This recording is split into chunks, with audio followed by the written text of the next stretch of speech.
झारखंड राज्यसभा चुनाव 2026 के नतीजों के बाद कांग्रेस प्रभारी के राजू ने आरजेडी और सीपीआईएमएल पर क्रॉस वोटिंग का आरोप लगाया है। कांग्रेस प्रत्याशी प्रणव झा की हार और एनडीए समर्थित निर्दलीय उम्मीदवार परिमल नाथवानी की जीत ने महागठबंधन के भीतर नए सवाल खड़े कर दिए हैं। कांग्रेस का दावा है कि सहयोगी दलों के कुछ विधायकों ने साथ नहीं दिया, जबकि सीपीआईएमएल ने इन आरोपों को खारिज करते हुए कांग्रेस को अपने भीतर झांकने की सलाह दी है। स्पष्ट रूप से बताना चाहते हैं, ये कांग्रेस का हार नहीं है, कांग्रेस पार्टी का जीत है। हमारा 16 एमएलए एक ही साथ है, 16 एमएलए हमको वोट दिया और जेएमएम का 34 एमएलए भी एक भी क्रॉस वोटिंग नहीं किया। 30 जेएमएम कैंडिडेट को दिया, 4 कांग्रेस को दिया। आदाब, जय भीम, जोहार। मैं हूं एमडी हसनैन नवाज और आप देख रहे हैं न्याय संवाद 2.0, जहां मैं आप लोगों को झारखंड से जुड़े हर खबर दिखाता हूं। दोस्तों, झारखंड की राजनीति में राज्यसभा चुनाव के नतीजों ने ऐसा भूचाल ला दिया है जिसकी गूंज अब बिहार तक सुनाई दे रही है।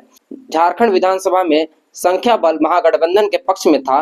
माना जा रहा था कि जेएमएम और कांग्रेस दोनों अपने अपने उम्मीदवारों को आसानी से राज्यसभा भेज देंगे, लेकिन जब नतीजे आए तो तस्वीर पूरी तरह बदल चुकी थी। जेएमएम के बैजनाथ राम जीत गए, लेकिन कांग्रेस के उम्मीदवार प्रणव झा हार गए। वहीं एनडीए समर्थित निर्दलीय उम्मीदवार परिमल नाथवानी ने जीत दर्ज कर सबको चौंका दिया। आंकड़े बताते हैं कि एनडीए के पास अपने दम पर जीत के लिए पर्याप्त वोट नहीं थे। इसके बावजूद नाथवानी को अपेक्षा से अधिक समर्थन मिला, जिससे क्रॉस वोटिंग की चर्चा तेज हो गई।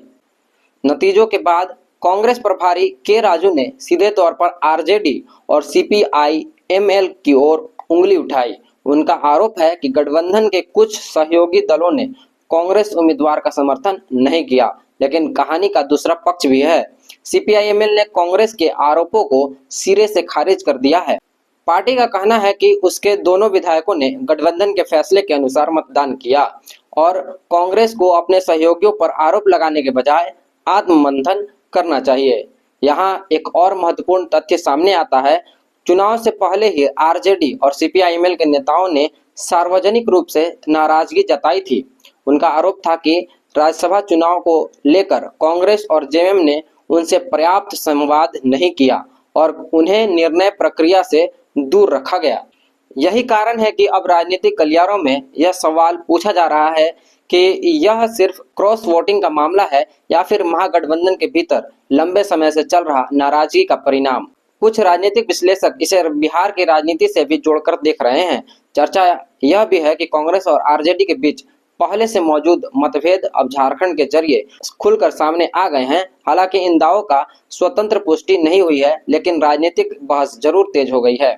सबसे बड़ा सवाल अब यही है कि अगर महागठबंधन के पास स्पष्ट बहुमत होने के बावजूद कांग्रेस अपना उम्मीदवार नहीं जिता सके, तो आखिर गलती कहां हुई? क्या सचमुच आरजेडी और सीपीआईएमएल ने क्रॉस वोटिंग की, या फिर कांग्रेस अपने ही विधायकों और रणनीति को संभालने में नाकाम रही?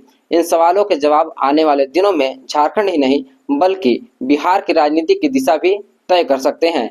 आप क्या सोचते हैं? क्या कांग्रेस के आरोप सही हैं या फिर हार के बाद सहयोगी दलों को बलि का बकरा बनाया जा रहा है? अपनी राय कमेंट बॉक्स में जरूर लिखें। आप देख रहे थे न्याय संवाद 2.0। मैं हूं एमडी हसनैन नवाज। धन्यवाद।